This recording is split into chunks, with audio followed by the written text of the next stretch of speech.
प्रेम से बोलो सच्चे दरबार की जय, माँ शेरा वाली की जय। गोड़ लागतानी हम है बेबी बुआ। गोड़ लागतानी हम है किरण फुआ। हाँ तो फुआ आज हमनी के 7वां दिन के पूजा करे के बा। हाँ। 7वां दिन आज कितना खुशी के होला कि ना भाई आज माता जी के आंख खुली। 7वां दिन आंख खुलेला तो मेला देखे के कितना हमनी के लागेला कि ना आज मेला देखे जाए के बा, माता के आज आज मुंह खुले। तो आज चले के बाद आज केकर पूजा होला? माँ काल रात्रि के। हाँ तब जानता रू काल रात्रि के का वस्त्र पसंद है? काला ही सब चीज। सारा चीज काला काला। हाँ आ भोग में तो वहाँ के 5 फल 5 चीज मीठा ये सब मीठ मीठ चीज पसंद है। हाँ हमरा तो जानकारी है बा। हाँ तब इहे तो बोला इहे लगबे करला, इहे माता के पसंद है।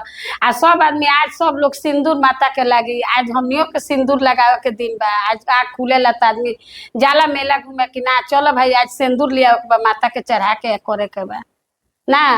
तो हमनी के ऐसे मेला देखे जानी सन, कहाँ कहाँ के लोग आवेला, बुझाला कि एकदम उमड़ जाला भी कि जल्दी जल्दी माता के पूजा आरती कइल जावा क के मेला चलल जाओ घूमे।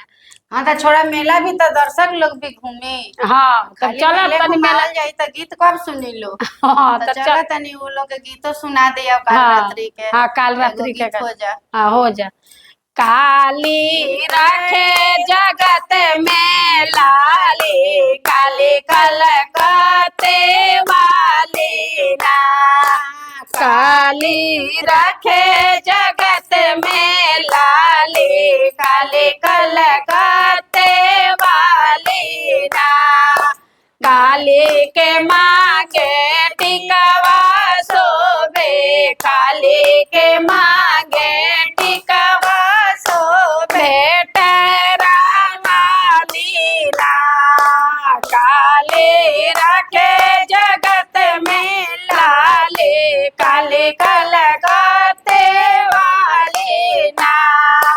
काली रखे जगत में लाली, काली कलकत्ते वाली ना।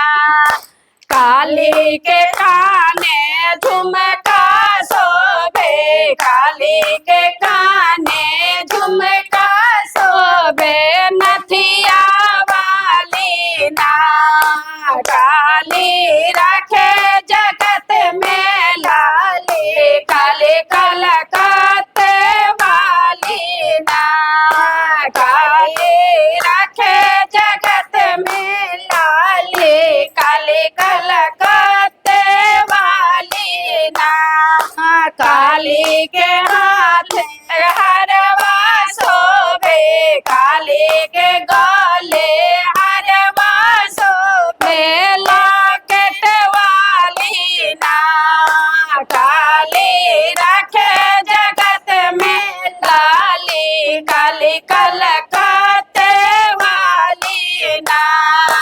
काली रखे जगत में लाली, काली कलकत्ते वाली ना। काली के हाथ कंगना शोभे, काली के हाथ कंगना शोभे चूड़िया वाली ना।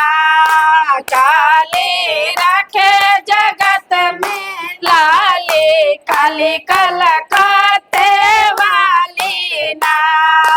काली रखे जगत में लाली, काली कलकत्ते वाली ना। काली के डाढ़े सड़िया शोभे, काली के डाढ़े सड़िया शोभे चुंदरी वाली ना। काली रखे जगत में लाली, काली कलकत्ते वाली ना।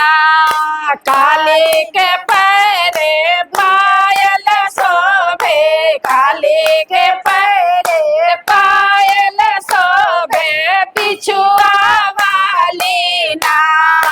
काली रखे जगत में लाली, काली कलकत्ते वाली ना।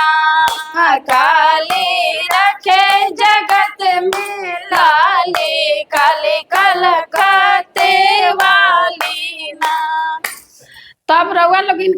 भजन कैसन लागल ह ई अपन सुझाव हमनी के कमेंट और शेयर करके लाइक करम लोगिन, चैनल के सब्सक्राइब करम लोगिन, ताकि हमनी के बुझी सकी रउआ लोग के गीत कैसन लागल है। अपन आशीर्वाद प्यार दुलार हमनी पर बनौले रखी लोगे, हमनी के चैनल के आगे बढ़ाई लोगे।